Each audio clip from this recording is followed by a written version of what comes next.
田沼意次編の後編です。今回はこの時代の海外との交流の話から始めるよ。今は日本は世界中のいろんな国と交流があるよね。大阪万博楽しかったよね。そうそう。世界中のいろんな国と文化、経済的な交流がある。空港だって港だって全国各地にある。長崎の出島でオランダの人と貿易してたんだよね。そう、それも一つ。先生が子供の時は江戸時代は鎖国していて出島だけって教わっていたんだけど、研究が進んで今では4つの交流窓口があったって教科書にも書いてあるね。4つの口はテストにも出る話だよ。先生がテストに出る話をしている。4つの口1つ目は幕府直轄で中国オランダと通商を行った長崎口。2つ目、朝鮮と通信を担った対馬藩の対馬口。3つ目、琉球王国との通信を担った薩摩藩の薩摩口。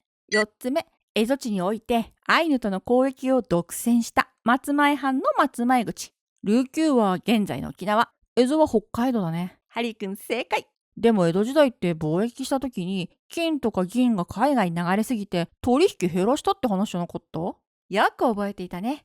金や銀は世界中で評価されるからね。今だって世界中で金の価値はどんどん上がっていて、10年前と比べて 3.5 倍になってるんだ。生まれた時に金買ってたら今頃お金持ちになってたのに。でも江戸時代は金よりお米だったっていう話だよね。確かにお米の方が大事って外国から見たら不思議だろうね。幕府は金や銀を海外に流出させたくはない。でも海外の珍しいものは欲しいっていう希望はあったんだ。そこで幕府は高級中華の材料になる干しアワビなどの海産物や銅を主な輸出品目にしたんだ。日本の魚介は美味しいからね。それらを輸出する代わりに輸入したのが銀。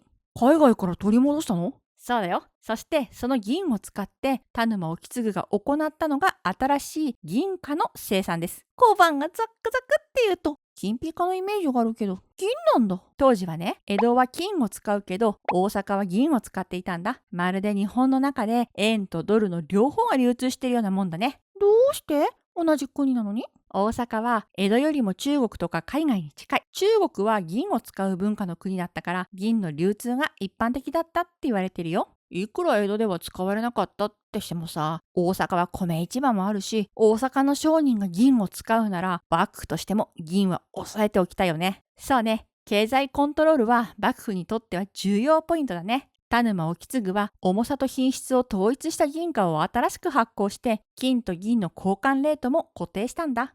それまではバラバラだったの？そうよ。金貨は枚数で数えていいのに対して銀貨は重さで価値を決めていたくらいバラバラ。それだと毎回重さを測るのめちゃめちゃ手間だね。そう。商売するにも江戸と大阪でやり取りするときには両替が必要だし手数料もかかる。なので輸入した銀を使って通貨を新しく発行したってわけ。最初はうまくいかなかったけど徐々にルールは浸透して全国の通貨を統一することに成功したよ。これは今の通貨にもつながる近代的な考え方だったんだ。聞けば聞くほど田沼意次って有能じゃない？賄賂とかあるけどそこまで悪人じゃないような。そうね。でもそう簡単にうまくいかないのが世の中です。なんか不穏な流れになってきた。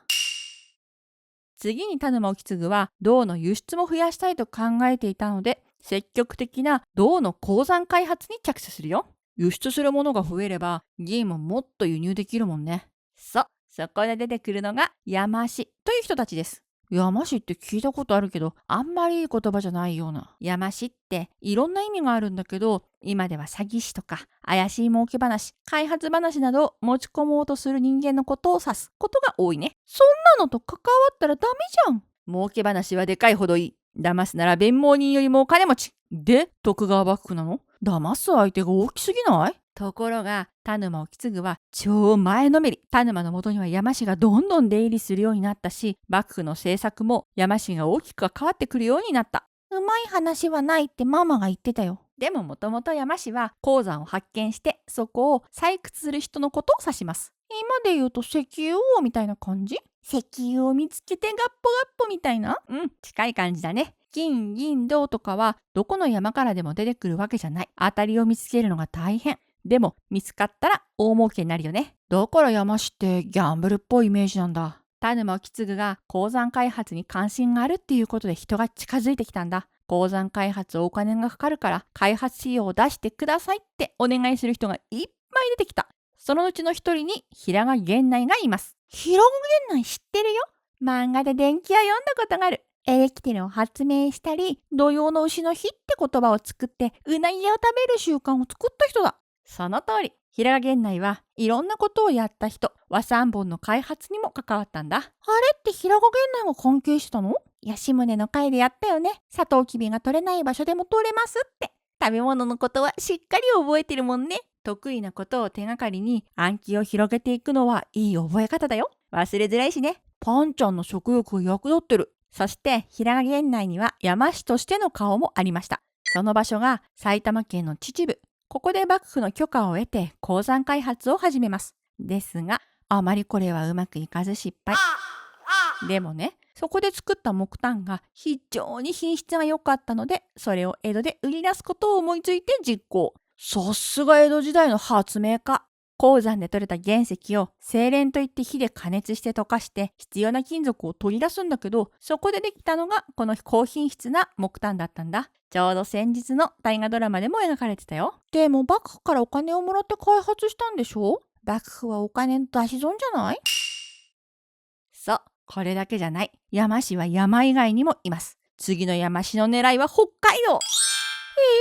どういうこと？田沼意次は蝦夷、今の北海道の開発やその先にいるロシアとの貿易に強い関心を持っていたんだ。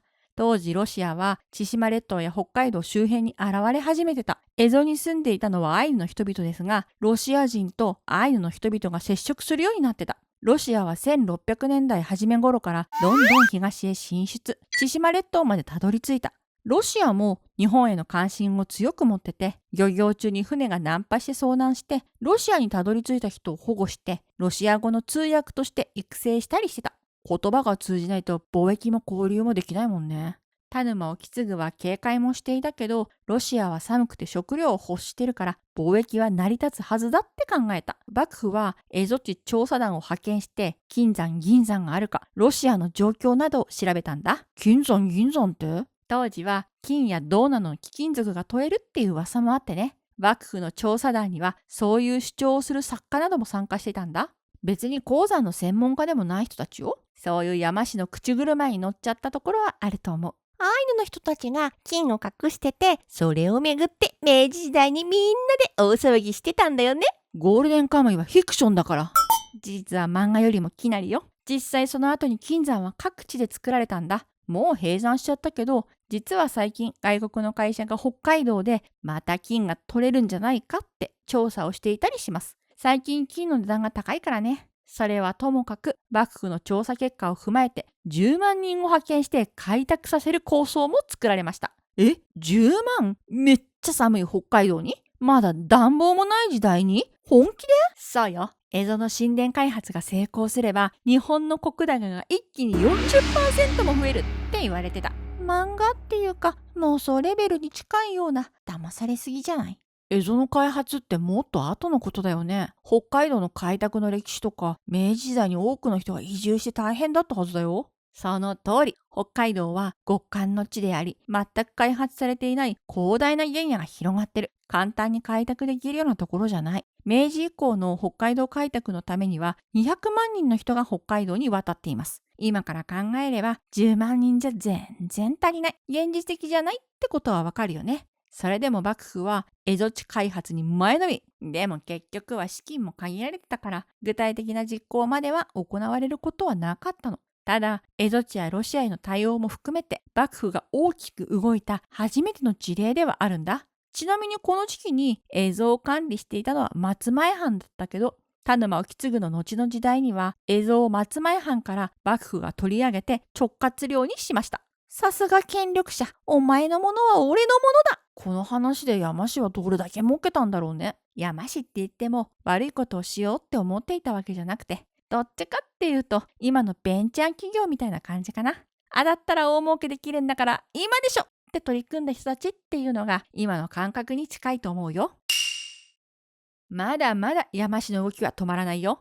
田沼さんが素直なのか、いろいろやりすぎだよ。田沼さんの考え方は積極財政って考え方に近いね。新しいことに積極的に取り組むことは大事。必要なことには積極的に投資していこうっていう考え方だよ。今の高市首相にも近いよね。いっぱい稼げる国を作っていこうって考え方みたいだし。そして田沼意次の積極的な経済対策といえば、現在の千葉県にある印旛沼の干拓事業。江戸時代の干拓っていうのは、水はけが悪い広大な土地に水が入ってこないようにして乾燥させて、田んぼにちょうどいい土地に改良することを指します。これによって田畑を広げて米の生産量を拡大する政策を取ろうとしました。この干拓工事が完成すると、約4000ヘクタールの面積の田んぼが作れるって言われてました。地元の代官、幕府の役人がこれを提案して受け入れられました。4000ヘクタールってどれくらい広いの？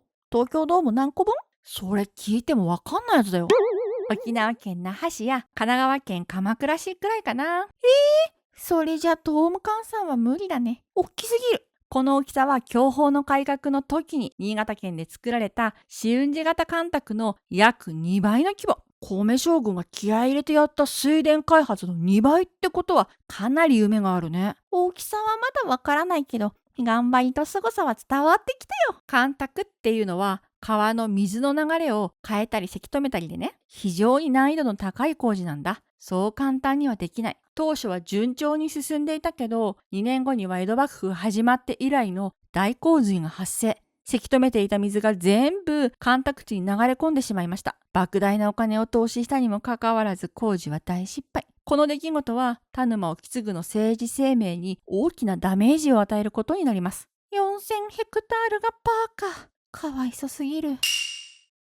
ダメージはそれだけじゃない。幕府内の対立もあった。田沼意次の息子が江戸城の中で暗殺される事件が起きたの。お城の中で？そう、現代に例えると国会議事堂の中で議員同士による殺人事件が起きるぐらい。しかも被害者が首相の息子だったっていうぐらいの大事件。ひどい。当時は浅間山の大噴火が発生。噴煙が太陽を覆ってしまったことによって冷夏が訪れて農業生産に大ダメージが出てた。それに伴って天明の大飢饉が発生。米の価格が高騰。世の中は幕府、特にその中心にいた田沼意次に対して強い反感を持っていたんだ。噴火も冷夏も幕府のせいじゃないのに。この暗殺事件をきっかけに世間では批判が一気に表面化してしまった。加害者の方は世直し大名人として崇められて、被害者の葬列には石が投げつけられたっていう記録が残っています。いくらなんでもそんなことしちゃダメだよ。そしてその2年後に将軍家治がこの世を去ります。その直後に田沼意次は老中を辞任することになりました。